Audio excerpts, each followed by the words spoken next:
മഹാലക്ഷ്മി സീരിയലിൻ്റെ ഉടനെ തന്നെ കാണിക്കാൻ പോകുന്ന എപ്പിസോഡിൻ്റെ റിവ്യൂയിലേക്ക് എല്ലാവർക്കും സ്വാഗതം. അങ്ങനെ പുറത്ത് പലതരത്തിലുള്ള ശബ്ദങ്ങളൊക്കെ കേൾക്കുന്നതും പ്രതാപന് പേടിച്ചിട്ട് ഉറങ്ങാനേ കഴിയുന്നില്ല. പക്ഷേ മുത്തശ്ശി പറയുന്നുണ്ട്, ഈ രക്ഷ കയ്യിൽ കെട്ടിയതിനു ശേഷം എനിക്ക് പേടിയേയില്ല. മാത്രമല്ല ഗുളികൻ ഉച്ചസ്ഥായിയിലാണ് നിൽക്കുന്നത്. അതുകൊണ്ട് അവൾ നമ്മുടെ അടുത്തേക്ക് വരാൻ പറ്റാതെ വെപ്രാളപ്പെടും എന്നെല്ലാം നീമ്പ് പറയുന്നുണ്ട് കേട്ടോ. ഇതേ സമയം മാർക്കോ ആണെങ്കിൽ പ്രതാപനും മുത്തശ്ശിക്കും ഒരിക്കലും മറക്കാത്ത ഒരു ഉഗ്രൻ പണി തന്നെ കൊടുക്കാൻ തീർച്ചപ്പെടുത്തുന്നുണ്ട്. അതിന് വേണ്ടിയിട്ട് ഒറ്റ നോട്ടത്തിൽ തന്നെ ആര് കണ്ടാലും ഭയപ്പെടുന്ന ഒരു മാസ്ക് ഒക്കെ ഇട്ട് വരുന്നുണ്ട് കേട്ടോ. അതുകൊണ്ട് മഹാലക്ഷ്മിയും കണ്ണനും വരെ ഒരു നിമിഷം ഒന്ന് പകച്ചു പോകുന്നുണ്ട്.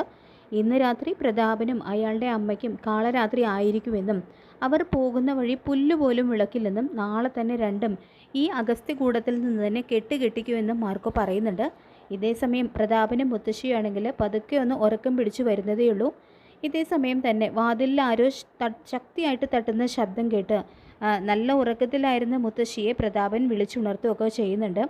അമ്മ ആരോ കഥകൾ തട്ടി വിളിക്കുന്നു എന്നെല്ലാം ഭയപ്പാടോടുകൂടി പറയുമ്പോൾ അത് വല്ല പൂച്ചയായിരിക്കും എന്ന് പറയുന്നുണ്ട് കേട്ടോ മുത്തശ്ശി. പെട്ടെന്ന് തന്നെ ജനലിൻ്റെ ഗ്ലാസ്സിനിടയിലൂടെ രണ്ട് കൈകൾ നീണ്ടു വരുന്നത് കാണുന്നതും പ്രതാപനും മുത്തശ്ശിയും ഹൃദയം നിലച്ചു പോകുന്ന രീതിയിൽ ഞെട്ടിവിറയ്ക്കുകയൊക്കെ ചെയ്യുന്നുണ്ട്. ഞാൻ പറഞ്ഞില്ലേ അമ്മേ, ഇത് അവൾ തന്നെയാണ്.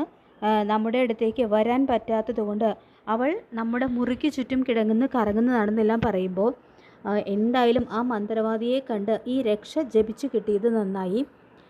എന്തായാലും തറവാട്ടിലേക്ക് തിരിച്ചു ചെന്ന് ഉടനെ തന്നെ അയാളെ കൊണ്ട് മന്ത്രവാദം ചെയ്യിപ്പിക്കണം എന്ന് പറയുന്നുണ്ട് കേട്ടോ പ്രതാപൻ. ഇതേ സമയം തന്നെ വീണ്ടും കഥകിൽ ആരോ തട്ടുന്ന ശബ്ദം കേട്ട് വീണ്ടും രണ്ടുപേരും ഭയന്ന് വിറയ്ക്കുന്നുണ്ട്. ഇതെല്ലാം മാർക്കോയും അനന്തവും ചേർന്ന് ഒപ്പിക്കുന്ന പണിയാണ് കേട്ടോ. പെട്ടെന്ന് തന്നെ ആ മാസ്ക് ഇട്ടുകൊണ്ട് മാർക്കോ ജനലിനിടയിലൂടെ അവരെ നോക്കുകയൊക്കെ ചെയ്യുന്നുണ്ട്.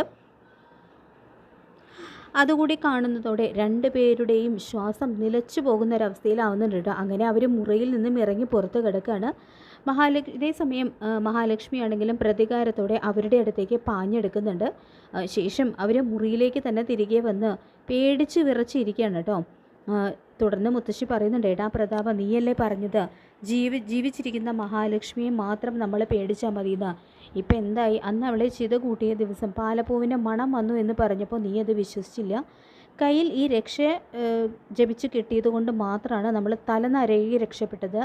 ഇല്ലെങ്കിൽ അവൾ നമ്മളെ കൊന്ന് നമ്മുടെ ചോര കുടിച്ചേനെ എന്നെല്ലാം മുത്തശ്ശി പറയുന്നുണ്ട് കേട്ടോ. എന്തായാലും നാളെ രാവിലെ തന്നെ ഇവിടെ നിന്ന് സ്ഥലം വിടണമെന്നും പ്രതാപൻ പറയുന്നുണ്ട്. മുത്തശ്ശി പറയുന്നത് കേൾക്കുമ്പോൾ പിന്നീട് കണ്ണൻ്റെ അടുത്തേക്ക് ചെല്ലുകയാണ് കേട്ടോ. മാർക്കോയും അനന്തവും മഹാലക്ഷ്മിയും കൂടിയിട്ട് പ്രതാപൻ്റെയും മുത്തശ്ശിയുടെയും മഹാലക്ഷ്മിയുടെ പ്രേതമാണെന്ന് കണ്ട് അവർ ഓടിയ ഓട്ടമൊക്കെ കണ്ണനോട് പറഞ്ഞ് അവരെല്ലാവരും കൂടി പൊട്ടിച്ചിരിക്കുന്നുണ്ട് കേട്ടോ. പ്രതാപനും അയാളുടെ അമ്മയും ഇയാളെ കണ്ട് ഓടണം. അത്രത്തോളം അവർ രണ്ടുപേരും ചേർന്ന് ഇയാളെ ദ്രോഹിച്ചിട്ടുണ്ട്. സ്വന്തം മകളുടെ സന്തോഷം കാണാൻ വേണ്ടിയിട്ട് ഇയാളെ അവർ രണ്ടുപേരും ചേർന്ന് കരയിച്ചിട്ടുണ്ട്. മാത്രമല്ല ഇയാളുടെ അമ്മയ്ക്കും ഒരു സ്വസ്ഥതയും സന്തോഷമായിട്ടുള്ള ഒരു ജീവിതവും അയാൾ നൽകിയിട്ടില്ല. പ്രതാപനെ പോലെ കണ്ണിൽ ചോരയില്ലാത്ത ഒരാളെ വിവാഹം കഴിച്ചതാണ് മഹിയുടെ അമ്മയ്ക്ക് പറ്റിയ ഏറ്റവും വലിയ തെറ്റ് എന്ന് കണ്ണൻ പറയുമ്പോൾ, ഓണത്തിന് കരുണയ്ക്ക് അവളുടെ അച്ഛനും മുത്തശ്ശിയും മത്സരിച്ചാണ് ഓണക്കോടി എടുത്ത് നൽകാറ്. അവൾക്ക് ഇഷ്ടപ്പെട്ട സദ്യ ഒരുക്കി നൽകി അവളെ സന്തോഷിപ്പിച്ച് നിർത്താനാണ് അവർ ശ്രമിച്ചത്. അവൾ ഉടുത്തുമടുത്ത ഡ്രസ്സുകളാണ് എനിക്ക് പലപ്പോഴും അണിയാനായിട്ട് കിട്ടാറുള്ളത്. എങ്കിലും ഒരാളോടും ഒരു പരിഭവവും ഞാൻ ഇതുവരെ പറഞ്ഞിട്ടില്ല എന്നല്ല. മഹാലക്ഷ്മി ആണെങ്കിലും തൻ്റെ വിവാഹത്തിന് മുൻപുള്ള ജീവിതത്തെക്കുറിച്ച് ആ ഓണക്കാലത്തെക്കുറിച്ചെല്ലാം അവരോട് പറയുമ്പോൾ അത് കേട്ട് കണ്ണൻ്റെയും അനന്തുവിൻ്റെയും മാർക്കോയ്ക്കുമൊക്കെ വല്ലാത്ത വിഷമാവുന്നുണ്ട് കേട്ടോ. ഈ ഓണത്തിന് കണ്ണൻ സാറിൻ്റെ ഇടതുകാലിൻ്റെയും വലതുകാലിൻ്റെയും വിരലുകൾക്ക് ചലനശേഷി കിട്ടിയല്ലോ. അടുത്ത ഓണത്തിന് കണ്ണൻ സാറിന് മഹാലക്ഷ്മിയുടെ കൈയും പിടിച്ച് നടക്കാൻ കഴിയും. നിങ്ങൾക്ക് ഒരിക്കലും മറക്കാൻ കഴിയാത്ത ഓണം നിങ്ങൾക്ക് ആഘോഷിക്കാൻ കഴിയും. നിങ്ങളുടെ കൂടെ ആ സന്തോഷത്തിൽ പങ്കുചേരാൻ കുട്ടികൾ ജനിക്കുമെന്നും മാർക്കോ പറയുന്നുണ്ട് കേട്ടോ. തുടർന്ന് മാർക്കോ പറയുന്നുണ്ട്, ആ പ്രതാപൻ അയാൾക്ക് ഇത്രയൊന്നും കൊടുത്താൽ പോരാ. ഇത് വെറും തുടക്കം മാത്രമാണ്. ഇതിലും വലിയ തിരിച്ചടികൾ ഞാൻ അയാൾക്ക് കൊടുക്കുമെന്നെല്ലാം അയാളോടുള്ള എന്തോ ഒരു പക മനസ്സിലൊളിപ്പിച്ച് മാർക്കോ പറയുന്നുണ്ട് കേട്ടോ. അപ്പോൾ പെട്ടെന്ന് തന്നെ മാർക്കോയുടെ ആ മുഖഭാവം മാറുന്നതും അത് കണ്ട് കണ്ണനും മഹാലക്ഷ്മിയും അനന്തവും ശരിക്കും വല്ലാതാവുന്നുണ്ട്. പിറ്റേന്ന് തന്നെ മാർക്കോ കണക്ക് കൂട്ടിയതുപോലെ തന്നെ പ്രതാപനും മുത്തശ്ശിയും തോമസ് സാറിൻ്റെ ഹോസ്പിറ്റലിൽ നിന്ന് മഹാലക്ഷ്മിയെ പേടിച്ച് സ്ഥലം വിടുന്നുണ്ട്. നേരെ അവർ തറവാട്ടിലേക്കാണ് കേട്ടോ ചെല്ലുന്നത്. അപ്പോൾ രാവിലെ തന്നെ അവർ തിരിച്ചു വരുന്നത് കാണുന്നതും കരുണയാണെങ്കിലും ആകെ വല്ലാതാവുന്നുണ്ട്. അപ്പോൾ അച്ഛനും മുത്തശ്ശിയും എന്താ ഇത്ര രാവിലെ തന്നെ വന്നത്, ചികിത്സയൊക്കെ കഴിഞ്ഞു എന്ന് ചോദിക്കുമ്പോൾ ചികിത്സയൊക്കെ കഴിയുന്നത് വരെ അവിടെ നിന്ന് കഴിഞ്ഞാൽ മോൾക്ക് ഒരുപക്ഷെ ഞങ്ങളെ ജീവനോടെ കാണാൻ പറ്റിയെന്ന് വരില്ല എന്നെല്ലാം പ്രതാപം പറയുമ്പോൾ എന്താ അച്ഛന്ന് ചോദിക്കുന്നുണ്ട് കേട്ടോ കരുണ വെപ്രാളത്തോടു കൂടി. ഇന്നലത്തെ രാത്രി എങ്ങനെയാണ് ഞാനും ഇവനും അവിടെ കഴിച്ചു കൂട്ടിയത് എന്ന് ഞങ്ങൾക്ക് മാത്രമേ അറിയൂ മോളെ. ഈ രക്ഷ കയ്യിൽ കിട്ടിയതുകൊണ്ട് മാത്രമാണ് ജീവൻ തിരിച്ചു കിട്ടിയത് എന്ന് മുത്തശ്ശി പറയുന്നുണ്ട്. തുടർന്ന് ഇന്നലെ രാത്രി അവളുടെ പ്രേതം അവിടെ വന്നിരുന്നു, ആ മഹാലക്ഷ്മിയുടെ പ്രേതം എന്നെല്ലാം മുത്തശ്ശി പറയുമ്പോൾ ഒന്ന് പതുക്കെ പറ മുത്തശ്ശി, അമ്മ എങ്ങാനും കേൾക്കുമെന്ന് പറയുന്നുണ്ട് കേട്ടോ കരുണ. തുടർന്ന് തലേ ദിവസം രാത്രി ഹോസ്പിറ്റലിൽ നടന്ന കാര്യങ്ങളെല്ലാം മുത്തശ്ശിയും പ്രതാപനും കരുണയോട് പറയുന്നുണ്ട്. അത് കേട്ട് കരുണയാണെങ്കിലും ശരിക്കും ഷോക്കാവുന്നുണ്ട് കേട്ടോ. ആ മന്ത്രവാദിയെ വിളിച്ച് അവളെ ഉടനെ തന്നെ ഒഴിപ്പിക്കാനുള്ള മന്ത്രവാദം ചെയ്യണമെന്നും പ്രതാപൻ പറയുന്നുണ്ട്. തുടർന്ന് ഇതൊന്നും മോളുടെ അമ്മ അറിയരുത്, അറിഞ്ഞു കഴിഞ്ഞാൽ അവൾക്ക് സംശയമാകുമെന്നും പ്രതാപൻ പറയുമ്പോൾ അമ്മ അറിയാതെ നമ്മളിത് എങ്ങനെ ഇവിടെ നടത്തി വെച്ചെന്ന് കരുണ ചോദിക്കുമ്പോൾ അതിനൊക്കെ വഴിയുണ്ട്, അവളെ കണ്ണൻ്റെ അടുത്തേക്ക് പറഞ്ഞു വിടാം, തന്ത്രപൂർവ്വം പറഞ്ഞു വിടാം എന്ന് പറയുന്നുണ്ട് കേട്ടോ പ്രതാപൻ. പക്ഷേ മോഹിനിയാണെങ്കിൽ ഇതെല്ലാം അവിടെ മറഞ്ഞു നിന്ന് കേൾക്കുന്നുണ്ട് കേട്ടോ. മോളെ കണ്ട് അച്ഛനും മോനും നന്നായിട്ട് പേടിച്ചിട്ടുണ്ടെന്നാണ് തോന്നുന്നത്. പേടിക്കട്ടെ, എൻ്റെ മോൾക്ക് ഒരു സ്വസ്ഥതയും സമാധാനവും കൊടുക്കാത്ത ഇവർ മോളെ കണ്ട നേട്ടോട്ട് ഓടണമെന്ന് മോഹിനിയും പകയോടുകൂടി മനസ്സിൽ പറയുന്നുണ്ട് കേട്ടോ. ശേഷം മോഹിനി തന്ത്രപൂർവ്വം കണ്ണൻ്റെ അടുത്തേക്ക് പറഞ്ഞു വിട്ടതിന് ശേഷം മന്ത്രവാദിനിയെ കൊണ്ട് മന്ത്രവാദം നടത്തിക്കുന്നുണ്ട് കേട്ടോ പ്രതാപൻ. അപ്പോൾ അതിൽ പങ്കെടുക്കാനായിട്ട് മേഘനും വാമനും അതുപോലെ തന്നെ ദുർഗയും ഉണ്ണിയൊക്കെ എത്തിയിട്ടുണ്ട്. മോഹിനിക്കാണെങ്കിൽ കണ്ണൻ്റെ അടുത്തേക്ക് പോകുന്നതിൽ വലിയ സന്തോഷം തന്നെയാണ്. കാരണം മഹാലക്ഷ്മിയോടും കണ്ണനോടൊപ്പം കുറച്ച് സമയം ചെലവഴിക്കാമല്ലോ എന്നുള്ളൊരു സന്തോഷമുണ്ട് കേട്ടോ മോഹിനിക്ക്. അങ്ങനെ പൂജയൊക്കെ നടത്തിയതിന് ശേഷം ഇനി പേടിക്കാനൊന്നുമില്ല എന്നും ഈ മന്ത്രവാദം കഴിഞ്ഞതോടുകൂടി തന്നെ ആത്മാവിനെ ഞാൻ പിടിച്ചു കെട്ടിയെന്നെല്ലാം പറഞ്ഞുകൊണ്ട് പ്രതാപൻ്റെ കയ്യിൽ നിന്നും കുറേ പണം ആ മന്ത്രവാദി തട്ടിയെടുക്കുകയൊക്കെ ചെയ്യുന്നുണ്ട് കേട്ടോ. അങ്ങനെ മന്ത്രവാദി പറഞ്ഞ വാക്കുകൾ വിശ്വസിച്ച മഹാലക്ഷ്മിയുടെ പ്രേതം എന്നേക്കുമായിട്ട് ഒഴിഞ്ഞുപോയി എന്ന ആശ്വാസത്തിൽ നിൽക്കുകയാണ് ശത്രുക്കൾ ഒന്നടങ്കം. മന്ത്രവാദിയുടെ വാക്കുകളിൽ ശരിക്കും വല്ലാതെ തന്നെ ആശ്വാസമാവുന്നുണ്ട് കേട്ടോ അവർക്ക്. ഇനി കണ്ണൻ്റെ സ്വത്ത് പതുക്കെ കൈക്കലാക്കണമെന്നും അവർ തീരുമാനിച്ചുറപ്പിക്കുന്നുണ്ട്.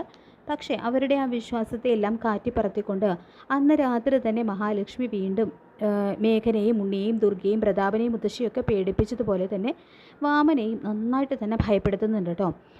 തുടർന്ന് വാമൻ പറയുന്നുണ്ട് കേട്ടോ, പ്രതാപ ആ മന്ത്രവാദി തൻ്റെ കയ്യിൽ നിന്നും പണം തട്ടാൻ വേണ്ടിയിട്ട് അവളുടെ പ്രേതത്തെ ഒഴിപ്പിച്ചു എന്ന് പറഞ്ഞതാണ്. പക്ഷേ ഞാൻ ഇന്ന് അവളെ നേരിൽ കണ്ടു എന്ന് പറയുന്നുണ്ട് കേട്ടോ വാമൻ. അങ്ങനെ തൻ്റെ കൊന്ന് ചിത കൂട്ടാൻ നോക്കിയ പ്രതാപനും വാമനും മേഘനും വാമനും അവർക്ക് കൂട്ടുനിന്ന് ഉണ്ണിക്കും ദുർഗയ്ക്കുമൊക്കെ നല്ല തിരിച്ചടി തന്നെ മഹാലക്ഷ്മി കൊടുക്കുന്നുണ്ട് മാർക്കോയുടെ സഹായത്തോടു കൂടി. കരുണയെ നേരിട്ട് ചെന്ന് പേടിപ്പിച്ചിട്ടില്ലെങ്കിലും മഹാലക്ഷ്മി ഏത് നിമിഷവും തന്നെ തേടിയും വരും എന്ന് ഓരോ നിമിഷവും പേടിച്ച് തന്നെയാണ് കരുണ കഴിച്ചു കൂട്ടിയത്. അപ്പോൾ അതും ഒരു കണക്കിന് കരുണയ്ക്ക് നല്ലൊരു തിരിച്ചടി അതിലൂടെ തന്നെ കരുണയ്ക്കും കിട്ടുന്നുണ്ട്. പിന്നീട് മാർക്കോ പറയുന്നുണ്ട്, നമ്മുടെ ഈ നാടകത്തിൻ്റെ ക്ലൈമാക്സായി മഹാലക്ഷ്മി മരിച്ചു എന്ന് വിശ്വസിച്ചിരിക്കുന്ന അവർക്കിടയിലേക്ക് മഹാലക്ഷ്മിയെയും കൂട്ടിക്കൊണ്ട് കണ്ണൻ സാറ് കടന്നു ചെല്ലണം എന്നെല്ലാം പറയുമ്പോൾ മഞ്ജു അവളുടെ കാര്യം ഓർക്കുമ്പോൾ ഇപ്പോഴും മനസ്സിലൊരു നീറ്റിലാണെന്നല്ല മഞ്ജുവിനെ കുറിച്ച് പറഞ്ഞുകൊണ്ട് കണ്ണൻ വല്ലാതെ ആശങ്കപ്പെടുമ്പോൾ കണ്ണൻ സാറിന് സന്തോഷം ഉണ്ടാക്കുന്ന ഒരു വാർത്ത ഉടനെ തന്നെ ഞാൻ അറിയിക്കാമെന്ന് മഞ്ജുവിനെ ഉദ്ദേശിച്ചുകൊണ്ട് തന്നെ മാർക്കോ പറയുന്നുണ്ട് കേട്ടോ. തുടർന്ന് കണ്ണന് മഹാലക്ഷ്മിയും കൂടിയിട്ട് മാർക്കോയോട് ചോദിക്കുന്നുണ്ട്, ഞങ്ങൾ പലപ്പോഴായിട്ട് മാർക്കോയോട് ചോദിക്കണം എന്ന് കരുതിയിരുന്നതാണ്, മാർക്കോയുടെ വീട് എവിടെയാണ്, ഞാനും ഇയാളും പലപ്പോഴും ചോദിച്ചിട്ടും ഇതിന് മാത്രം മാർക്കോ ഇതുവരെ മറുപടി തന്നിട്ടില്ല. അനാഥനാണെന്ന് പറഞ്ഞിരുന്നു, പക്ഷെ ആരും അനാഥരായിട്ട് ജനിക്കുന്നില്ലല്ലോ മാർക്കോ, ഒരു അച്ഛനും അമ്മയും എന്തായാലും ഉണ്ടായിരിക്കുമല്ലോ എന്നെല്ലാം പറയുമ്പോൾ ഇനി കണ്ണൻ സാറിനോടും മഹാലക്ഷ്മിയോടും ഞാനൊന്നും മറച്ചു വയ്ക്കുന്നില്ല, ഞാനും അച്ഛനും അമ്മയും അടങ്ങുന്നതായിരുന്നു ഞങ്ങളുടെ കുടുംബം, ഞങ്ങൾ സന്തോഷത്തോടെ ജീവിച്ചിരുന്ന ഒരു കുടുംബമായിരുന്നു ഞങ്ങളുടേത്. ഞങ്ങളുടെ ആ സന്തോഷം തള്ളിക്കെടുത്താനായിട്ട് വന്ന ആളാണ് മഹാലക്ഷ്മിയുടെ രണ്ടാനച്ഛനായ പ്രതാപൻ എന്ന് മാർക്കോ പറയുമ്പോൾ അത് കേട്ട് അക്ഷരാർത്ഥത്തിൽ ഞെട്ടുന്നുണ്ട് കേട്ടോ കണ്ണനും മഹാലക്ഷ്മിക്കും. അങ്ങനെ ഒരു ഫ്ലാഷ് ബാക്ക് മാർക്കോയ്ക്ക് ഉണ്ടായിരുന്നു എന്നുള്ള കാര്യം കണ്ണനും മഹാലക്ഷ്മിയും ഒട്ടും പ്രതീക്ഷിക്കുന്നില്ല. യാദൃച്ഛികമായിട്ടാണ് അയാൾ എൻ്റെ അച്ഛനെ പരിചയപ്പെടാൻ എത്തിയത്.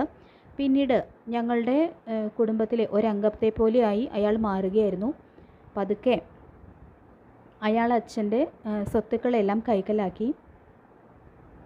അയാളുടെ ചതി തിരിച്ചറിച്ച് വന്നപ്പോഴത്തേക്കും ഞങ്ങൾക്കെല്ലാം നഷ്ടപ്പെട്ടിരുന്നു. മാത്രമല്ല അയാൾ അച്ഛനെ ലോറി ഇടിപ്പിച്ച് കൊലപ്പെടുത്തുകയായിരുന്നു. കുട്ടിയായിരുന്നു എനിക്ക് അയാളോട് എതിരിടാൻ കഴിവില്ലായിരുന്നു. പക്ഷേ ഞാൻ ഇത്ര നാളും തേടി നടന്ന ഒരു മുഖമാണ് അയാളുടേത്. അയാളോട് എനിക്ക് പ്രതികാരം ചെയ്യണം. എൻ്റെ കുടുംബം തകർത്ത അയാളോട് എനിക്ക് പകരം വീട്ടണം എന്നും മാർക്കോ പറയുന്നുണ്ട് കേട്ടോ കണ്ണനോടും മഹാലക്ഷ്മിയോടും. അങ്ങനെ മാർക്കോയെ അനാഥനാക്കിയതിന് പിന്നിൽ പ്രതാപനാണ് എന്നുള്ള ഒരു ഞെട്ടിക്കുന്ന സത്യം കണ്ണനും മഹാലക്ഷ്മിയും തിരിച്ചറിയുന്നുണ്ട്. അപ്പോൾ ഇതേ സമയം തന്നെ കണ്ണേട്ടൻ്റെ അച്ഛൻ്റെ ജീവനെടുത്തതും അതേപോലെ തന്നെ കണ്ണേട്ടനെ ഇത്രയും കാലം വീൽ ചെയറിൽ തളർത്തിയിട്ടതും പ്രതാപനാണല്ലോ എന്നുള്ള ഒരു കണ്ണനോട് ഇതുവരെ തുറന്നു പറയാത്ത ഒരു കാര്യവും ഓർത്ത് വല്ലാതെ തന്നെ വിഷമിക്കുന്നുണ്ട് കേട്ടോ മഹാലക്ഷ്മി. അങ്ങനെ മഹാലക്ഷ്മി സീരിയലിൻ്റെ വളരെ വരാൻ പോകുന്ന ത്രില്ലിംഗ് ആയിട്ടുള്ള എപ്പിസോഡുകൾക്കായിട്ട് നമുക്ക് കാത്തിരിക്കാം. ഈ റിവ്യൂ ഇഷ്ടപ്പെട്ടെങ്കിൽ ലൈക്ക് ചെയ്യുക, ചാനൽ കൂടി ഒന്ന് സബ്സ്ക്രൈബ് ചെയ്ത് സപ്പോർട്ട് ചെയ്യുക. താങ്ക്